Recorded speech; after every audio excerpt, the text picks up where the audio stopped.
नहीं, मैं थोड़ा अभ्यास कर रहा हूँ। भाई ने कहा अभी कि 2 रुपए उनको याद आ गए। पहले तो 2 रुपए का किस्सा सुन लो पहले मुझसे। ये किस्सा मैं बताने नहीं वाला, सुन लो मेरा किस्सा। जब 1996 में 70 का 72 रुपए रेट हो गया था, जो रिकॉर्ड कर सकते रिकॉर्ड कर लो कि पुरानी बात है, आप लोगों को फिर मिलेगी नहीं एक किस्सा। जो 70 का 72 रुपए हो गया था तो मिल मालिक चले गए थे हाई कोर्ट। हाई कोर्ट से रिट पिटिशन 36889 थी 1996 की, वेस्ट यूपी शुगर मिल्स की। उसको 11/12/1996 को कोर्ट ने आदेश दे दिया कि उत्तर प्रदेश सरकार के पास अधिकार नहीं है रेट तय करने का। केवल दिल्ली का रेट मिलेगा। दिल्ली का रेट था 48 रुपया और यूपी का रेट था 72 रुपया। और उसमें 3 लोग शहीद हो गए थे सिंभावली में लड़ते हुए। अब याद आएगा आप लोगों को, तो मैं रिकॉर्ड पुराना घुमा रहा हूं। और उस समय मिल चालू नहीं थी। मिल जब चालू थी तो फरवरी तक गन्ना आपने 4 महीने डाल दिया। पर्चे पे क्या रेट लिखा था? 0। याद है? भूल गए सब? याद है? 0 रेट दिया जाएगा सुप्रीम कोर्ट के आदेश के तहत। फिर हम गए अगौता चीनी मिल में हाई कोर्ट। हमने कहा जी वो पहले हमारा आदेश था 900 करोड़ वाला, इस मिल ने पैसा नहीं दिया, इनकी आरसी कटे। इनकी आरसी कटी। जब आरसी कटती है तो आखिरी दिन तक कटती है, पूरा पेमेंट नहीं कटती है कि नीलामी होगी आखिरी दिन तक होगी। उसमें इनकी जब आरसी कटी तब आया कि अगले साल का रेट क्या होगा, 96-97 का। तो कोर्ट ने कहा जो पुराना रेट होगा वही रेट दिया जाएगा 70 के साथ। तब आपका 6 मार्च को राम मिलन सिंह था आपके यहाँ डिजिटल केन कमिश्नर मेरठ में, उसने वहां से लिख के दिया था कि हर पर्ची पे 70 रुपए लिखा जाएगा, वरना आपके 48 रुपए हो रहे। उसके बीच में कभी वार्ता हुई, कैद साहब की भी वार्ता हुई रमेश भंडारी जी से। 62 रुपए की बात आई थी, आपको याद होगा। ये वार्ता होती गई पर 70 मिला कोर्ट के कहने से। फिर हम फिर कोर्ट गए। हमने कहा जी 70 क्यों, 72 क्यों नहीं? ये तो हर साल यही काम करेंगे। हमने कहा ये समझौता मूल्य है रिजर्वेशन ऑर्डर के तहत। हमने कहा बीएमसी का तो दिमाग खराब हो गया है, रिजर्वेशन ऑर्डर तो अलग बात है बिल्कुल। कोर्ट ने हमारी बात को माना। 72 रुपए आपके हुए, तब 2 रुपए आपको मिले। जब 2 रुपए मिले ये सुप्रीम कोर्ट आ गए कि हमें 22 रुपए वापस मिलने चाहिए। हम वहां से जीते तो आपके 22 रुपए भी ठिकाने पे लगे, नहीं तो आपको 24 वापस करने। ये बात है, किसी को मालूम ही नहीं। नंबर 1। नंबर 2, जब 2002-2003 में रेट था 95 रुपए का, रेट था 95 रुपए क्विंटल का, उस समय भी इन्होंने यही नाटक किया था। ये चले गए थे कोर्ट और कोर्ट ने कहा था कि तुम्हें दिल्ली का रेट देना पड़ेगा, समझौता मूल्य, उसको मानेंगे हम। फिर हमने जाके 9 जनवरी 2003 को जाके हमने कोर्ट से आदेश वापस लिया। समझौता मूल्य के तहत सरकारी मिलों ने 95 दिया। उस दरमियान हमने सुप्रीम कोर्ट से आदेश दिया एक सोसाइटी में 1 रेट, 1 मिल में 1 रेट। उसके तहत आपको 95 रुपए तो इन्होंने नहीं दिए, पर आपको इन्होंने दिए 83 रुपए के आसपास। उसकी लड़ाई लड़के 12 रुपए कोर्ट से हमने फिर आपको दिलवाए। 2004 में डेफिट पेमेंट आपका आया। 3-4 में इन्होंने रेट तय नहीं किया। 3-4 में सरकार ने, मुलायम सिंह सरकार ने रेट तय ही नहीं किया।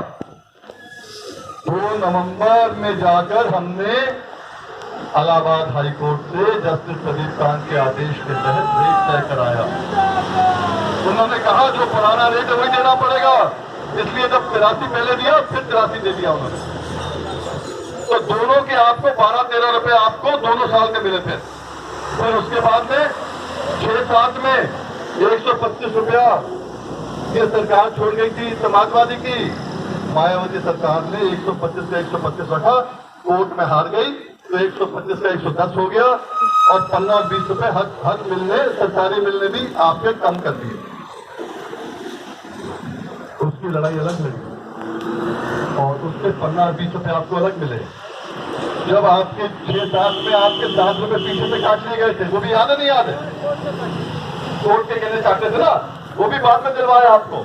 तो 2 रुपए की बात भाई ने करी तो मुझे एक उसके बाद क्या है, तो ये तो मेरा मुद्दा ही नहीं था। मैं तो इसलिए बता रहा हूं कि आपको जब मालूम नहीं तो मालूम होना चाहिए। हर आदमी आता है मुझे इतना पैसा दो, इतना पैसा दो। बीएम सिंह ने क्या एक पैसा मांगा कभी? और क्या क्या दे रहे मालूम तो होना चाहिए कम से कम। उसके बाद में 2012-13 में इस मिल ने और बाकी मिलों ने ताला मार दिया था, बोले मिल नहीं चलाएंगे हम। 78 मिलों ने 95 में से तालाबंदी कर दी थी, मिल नहीं चलाएंगे। कोल्लू में आपका रेट 280 के बदले 240 के बाद 280 के बदले कोल्लू में आपका रेट जा रहा था 125, 130, 140। 12-13 की बात या 13-14 की बात है, मुझे याद नहीं। हम फिर कोर्ट गए, कोर्ट से आदेश लिया 3 दिन में मिल चालू की। हमने कहा मिल चालू नहीं करते, इनको सरकारी मिल बनाया जाए। वही अखिलेश सरकार जिनने हाथ खड़े कर लिए थे, 3 दिन में मिल चालू हो गई। और फिर इनने कहा भाई 280 नहीं, 260 पहली किस्त होगी, 20 बाद में देंगे। 2 किस्तों में बांट दिया था आपको। फिर जब कोर्ट ने मिल चालू कराई थी, कोर्ट में प्रक्रिया थी, तो 20 रुपए डेफर पेमेंट आपको 1 क्विंटल का बाद में आया था आखिरी के अंदर। जब इनने हाथ खड़े कर लिए थे, चीनी के रेट कम है, हम नहीं दे सकते, तो कोर्ट के आदेश के तहत 20 रुपए दिए। अगले साल फिर क्या हुआ? 240 और 40 हो गया। 40 देने के समय फिर हाथ जोड़ लिए, तो कोर्ट के आदेश के तहत 40 की डेफर पेमेंट अलग आई आपके पास। तो 2 रुपए नहीं आए, आपके पास 125 रुपया आया कम से कम 1 क्विंटल पे। और इसके अलावा बता दूं आपको, 2002, 2009, 2010 में जब गन्ने का रेट मैं तो खुद करता हूं, मुझे एक ही चीज याद है ना मुझे तो, और तभी कहता हूं रिकॉर्ड कर लो कि भूल ना जाओ। 2009-2010 में गन्ने का रेट था 165 रुपया सरकारी लखनऊ का। मैंने कहा था रिजर्वेशन मीटिंग में, जब चीनी का रेट तो 165 कैसे 140 से 165 हुआ था, तो मैंने कहा था जब चीनी का रेट 16 रुपए से 32 रुपए हो गया, तो हमारे गन्ने का रेट भी 140 से 280 होना चाहिए। अखबारों में निकला था, बहुत लोगों ने कहा बीएम सिंह को सत्य आ गया भाई। फिर संघर्ष किया, आप में से कुछ लोग दिल्ली गए। हमने कहा दिल्ली क्या करने जा रहे हो भाई, ये तो मायावती का सिलसिला, वहीं चलेंगे। मायावती के सामने जाने में हिम्मत कम होती थी लोगों की, क्यों? लाठीचार्ज 3 घंटे में और गेट आउट। हम वहां गए, हमारे साथी वहां गए, 40 घंटे वहां बैठे। सुप्रीम कोर्ट के आदेश, एक मिल में एक रेट, एक सोसाइटी में एक रेट, और उसका नतीजा क्या हुआ? आखिरी में आपको 260, 265 आखिरी पर्ची में मिला। याद है? भूल गए? 100 रुपए क्विंटल के हिसाब से 90 से लेकर 100 रुपए क्विंटल आपको 1 साल में ही आखिरी कुछ पर्चियों में मिला है। बात यह नहीं है कि फायदा क्या हुआ। मैं एक किताब लिख रहा हूं, अभी तो छोटी भेजूंगा, बाद में बड़ी बनाऊंगा। उसमें देखो, जो बच्चे हैं कंप्यूटर निकालो, कैलकुलेटर निकालो और गिनती करो, पर्चे पर निकालो। देखो, एक एकड़ में कम से कम आपके घर में 1-1 लाख रुपया फालतू आया है कोर्ट से कहते हैं, 1-1 एकड़ में। और जिन्होंने कभी कुछ नहीं दिया, उनके दौरे भागते रहो, भागते रहो, उनको ताकत देते रहो, भाई मैं और मार, आप बैल मुझे मार। यही हो रहा है ना, और क्या हो रहा है? और हम जैसे लोग, ये भाई जो बैठे यहाँ पर, सब लोग जो हैं मेहनत करते रहे भाई, सबका होगा तुम्हारा भी हो जाएगा भाई। आज मुझे बहुत खुशी है, मध्य प्रदेश हो, मंदसौर से मुझसे गाड़ी निकली थी, 2 दिन पहले भी हम वहां मध्य प्रदेश में थे, 2 दिन बाद भी जा रहे हैं। मेरी तो जिंदगी है ये, मेरी तो आज भी मुझे है बुखार लंबा चौड़ा है, गला बैठा हुआ है, पर ये काम जो करना है। खुशी मुझे क्या है कि किसान खड़ा हो रहा है, नौजवान खड़ा हो रहा है,